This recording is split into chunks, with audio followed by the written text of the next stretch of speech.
एक बड़ी खबर आपको बता दें, जस्टिस यशवंत वर्मा को लेकर एक बड़ा अपडेट आया है। जस्टिस यशवंत वर्मा को इलाहाबाद हाईकोर्ट पर जाना होगा। इसमें केंद्र की भी मंजूरी आ गई है सामने। क्या कुछ और पूरा ये मामला है, मेरी सहयोगी मेरे साथ मुस्कान है। मुस्कान, क्या कुछ ये पूरा मामला था और अब ये अपडेट आया कि जस्टिस यशवंत वर्मा को अब फिर से इलाहाबाद हाईकोर्ट भेज दिया जाएगा। हाँ जी साक्षी, मैं बता दूं कि सुप्रीम कोर्ट के कॉलेजियम ने उनको ये बोला था कि वो वापस उनको इलाहाबाद हाई कोर्ट का ट्रांसफ़र मिलेगा, जिस पर अब केंद्र सरकार की भी मुहर लग गई है। इस पर अब उन्हें वापस इलाहाबाद हाई कोर्ट जाना पड़ेगा। आपको बता दें कि इलाहाबाद हाई कोर्ट की तरफ से भी वहाँ पर भी परिसर में उनकी वापसी को लेकर काफ़ी ज़्यादा तनावपूर्ण माहौल है।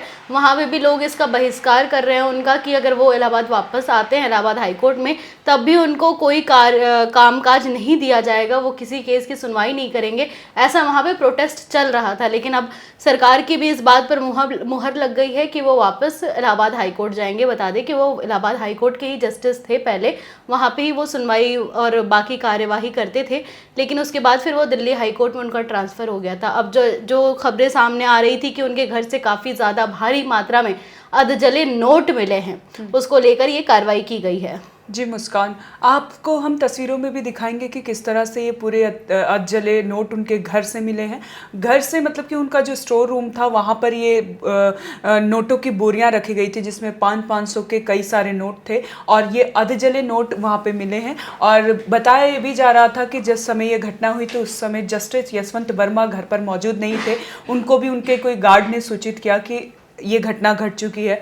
और जब फायर ब्रिगेड की टीम वहाँ पे पहुंची तो जब दरवाज़ा खुला तो देखा कि वहाँ पे नोटों की बोरियां पड़ी हुई थी, अधजले नोट निकाले गए और आग को काबू में पाया गया, जिसके बाद से ये पूरा विवाद बढ़ता गया। और अब ये अपडेट है कि जस्टिस यशवंत वर्मा को फिर से इलाहाबाद हाई कोर्ट में जाना होगा। दिल्ली हाई कोर्ट छोड़कर अब उन्हें इलाहाबाद हाई कोर्ट जाना पड़ेगा और इसमें केंद्र सरकार की भी मंजूरी आ गई है। आपको बता दें कि सुप्रीम कोर्ट के द्वारा 3 कमेटी जज का गठन किया गया था, जो वहाँ पर जाकर उनके घर पर जाकर जांच पड़ताल कर रही थी। लेकिन ये सवाल बड़ा उठता है साक्षी जी कि उनके घर पे जितने अधजले नोट मिले भारी मात्रा में, बस ये बताया जा रहा है कि भारी मात्रा में नोट मिले। कितने नोट मिले, वो नोट कहाँ से आए हैं, इसकी अभी तक कोई पुष्टि नहीं हुई है, ना इस पर अब तक कोई जांच की गई है। मैं आपको बताना चाहूँगी साक्षी कि अगर मान लीजिए कहीं किसी अगर विपक्ष के घर पे अगर ये मिलता, इतने नोट मिलते, तो उस पर क्या कार्रवाई होती? तो मुस्कान, पूरी तरह से सिनेरियो अलग होता और उन पर जल्द से जल्द कार्रवाई होती और नोटों कितनी भारी मात्रा में नोट कैश मिला है इसकी भी जानकारी होती। बट अभी जो जस्टिस यशवंत वर्मा के साथ कार्रवाई चल रही है उसमें जज की कमेटी बनाई गई है, जिसने जो जज की कमेटी के जो लोग हैं वो जज जाकर उनके घर का पूरा मुआयना करते हैं, देखते हैं, घटनाक्रम में पहुँचते हैं। लेकिन अभी तक कोई भी इसमें अपडेट सामने नहीं आ रहा है कि कितना कैश था और ये जो कैश कहां से आया और ये किस लिए घर पे रखा गया था।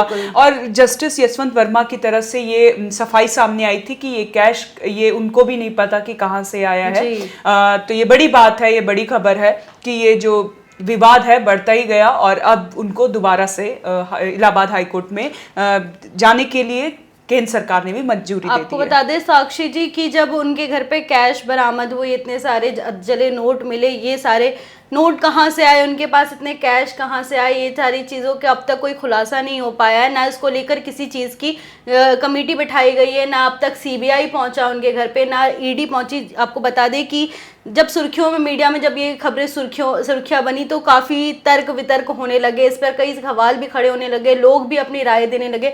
तो ऐसे जनता के भी कई सवाल है, विपक्ष के भी कई सवाल है कि अब तक सीबीआई क्यों नहीं आई उनके घर पे, या ईडी उनके घर पर अब तक क्यों नहीं पहुंची। ये बहुत बड़ा सवाल खड़ा हो रहा है उनका, ये जो मामला सामने आया है। जी लोगों के दिमाग में और जो लोग विवाद खड़ा कर रहे हैं, इलाहाबाद हाईकोर्ट के कई वकील भी हैं जो इसके अगेंस्ट प्रोटेस्ट कर रहे हैं। जैसा कि हमने बताया कि अगर जज यहाँ पर पहुँचते हैं तो उनको किसी केस की सुनवाई नहीं दी जाएगी, वो कोई भी एक्टिव होकर काम नहीं कर सकते हैं। तो लोगों में भी आक्रोश और वकीलों में भी आक्रोश है, वो जानना चाहते हैं कि ये कैश इतना सारा कहाँ से मिला और उनके घर में इतनी जो भारतीय मुद्रा से भरी हुई बोरियां पाई गई वो कहाँ से आई है। इलाहाबाद हाईकोर्ट के वकीलों के अंदर भी ये प्रश्न है कि अगर ये भारतीय भारतीय मुद्रा से भरी हुई बोरियां उनके घर में पाई गई, तो वो कहां से आई? हर किसी के मन में ये प्रश्न है कि इतना बड़ा कैश एक जज के पास मिलना बहुत बड़ी बात होती है, और ये पैसा आया कहां से? जी, और मैं आपको बता दूं साक्षी कि लोगों का ये भी सवाल है, या फिर कहे हम ऐसा कि अभी तक कई प्रश्न उठ रहे हैं कि अब तक उनको लेकर कोई जांच कमेटी क्यों नहीं बैठी है, और उनके घर पर अब तक सीबीआई और ईडी, अगर मान लीजिए कोई आम आदमी होता या कोई बिजनेसमैन होता जिनके घर पर अगर इतनी भारी मात्रा में कैश मिलती, तो अब तक तो वहाँ पे सीबीआई पहुंच चुकी होती, अब तक तो वहाँ पे ईडी का रेड पड़ चुका होता, लगातार उनके कई ठिकानों पर लोगों के घर पे रेड पड़ जाते। हम विपक्ष के ऐसे कई उदाहरण हमारे पास है मौजूद, जिनके घर पे रेड पड़ी है, ईडी की और सीबीआई की रेड पड़ी है, और एक एक करके उनको जेल भी भेज दिया गया है। लेकिन क्या जज के लिए बस इतनी सजा होती है कि उन्हें वापस दूसरे कोर्ट पे भेज दिया जाए? जी, ऐसे सवाल कई लोगों के मन में, और जो लोग उठा भी रहे हैं, जनता पूछना चाहती है कि जज के घर में इतना कैश कहाँ से आया। तो ये सारे जो सिलसिला है, ये पढ़ते दर पढ़ते शायद धीरे धीरे खुलेंगी। जांच में जो भी सामने आएगा हम आपके सामने रखेंगे।